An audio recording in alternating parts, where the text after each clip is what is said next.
Hello, in this video we're looking at example 2b and example 3 from section 7.4. Without further ado, let's go ahead and get started. So example 2b is just like 2a. We're determining the positive degree measure less than 360, the positive degree measure greater than 360, and then our negative degree measure of our red angle. So the first thing we're going to do is our positive less than 360, because that's just reading where my line is at and what my degrees are. Again, I'm going to put in those key numbers so I can figure it out. We start with 0, then we go up to 90, then 180, 270, and then back to 360. Remember, we're traveling counterclockwise around my circle for my positive degree measures. You might want to check again, but we already did this in the last video. Between 0 and 90, we have 1, 2, 3, 4, 5, 6, 7, 8, 9 parts. So again, if I do 90 divided by 10, I get 9. If your picture is similar or the same to this one in your homework, cool, you can probably already figure it out, but I would just double check how many parts you have. If you had 6 parts, you would do 90 divided by 6 to figure out, what your value would be. But just make sure you know how many marks each hash mark represents, or how many degrees. All right, so if I am looking at my angle, we are going from my initial side up to this red line here. We can count by tens. We go 10, 20, 30, 40, 50, 60. But then notice this one's 60, my next one's 70. So my angle is going to be in between 60 and 70 degrees.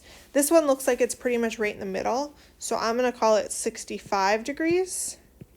But know that this is an estimate. This angle could be a little bigger than 65. It could be a little less than 65. But we're just sort of estimating because it's in between 60 and 70. Now remember, for my next one, we need to do our positive degree measure greater than 360. And when I do that, it's like we're traveling around my circle once and then a little bit more to get to that same line. So I'm going to take my original degree measure, 65, and we're going to add 360 to it. When I do that, we get 300. Nope, I lied. Not going to be 300. Sorry, I was not adding the right numbers. When I add 65, we're going to get 425, I believe. Don't know why my voice cracks, because I don't know what I'm doing. Possibly. Just kidding, I know what I'm doing. My addition is not working with me right now. I'm going to double check because I want to give you the right answer, but I'm pretty sure it's right. You're probably screaming at the camera like, duh, Miss Sylvester. Yes, it's 425. So we have 425 degrees. If you're like, yo, I don't want to mess with the adding, but I know that hey, from here we go to 360, and then we go 360, 370, 380, 390, 400, 410, 420, and then 5 more to get 425. So you can double check your answer with your picture if you want. All right, the next thing we're going to do is figure out our negative angle measure. Remember, this is the same sort of thing, only now we are traveling backwards. So we're going to go from our initial side all the way around to where our red line ends.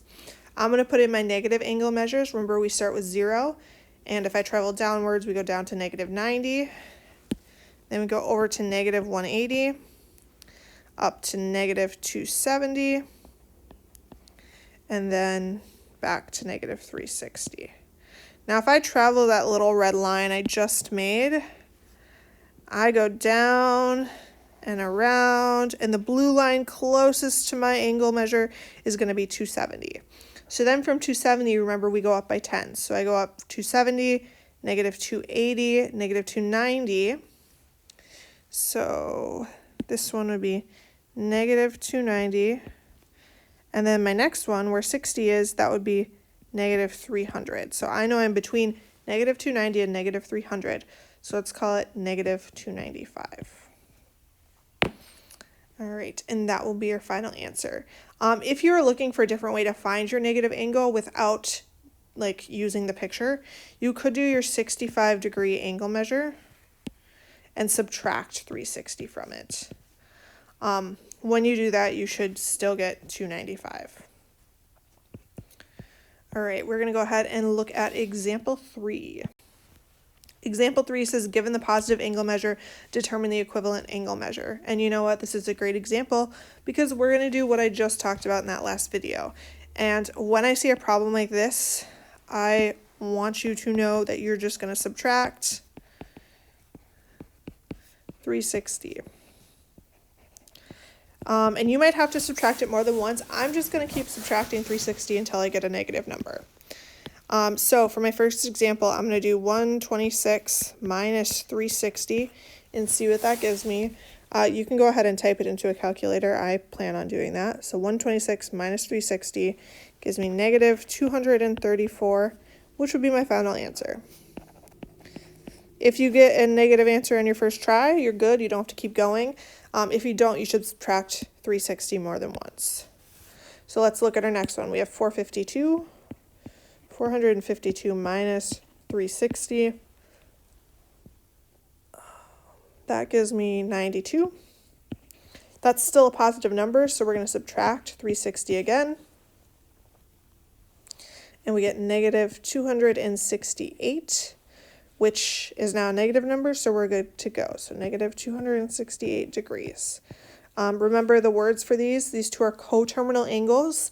They're angles that like go the same amount to get the same angle, but since one is positive, it goes in positive directions. Since one is negative, you would rotate in a negative direction. That's not actually the angle that you would stop at, but just an example. Alrighty, well, thank you for watching this video. If you have any questions, as always, reach out to your teacher. I believe you maybe have one more example. I don't remember. Hold on. All right, I checked. Yes, you have one more slide to do before you go on and do your homework for today. Thanks for watching.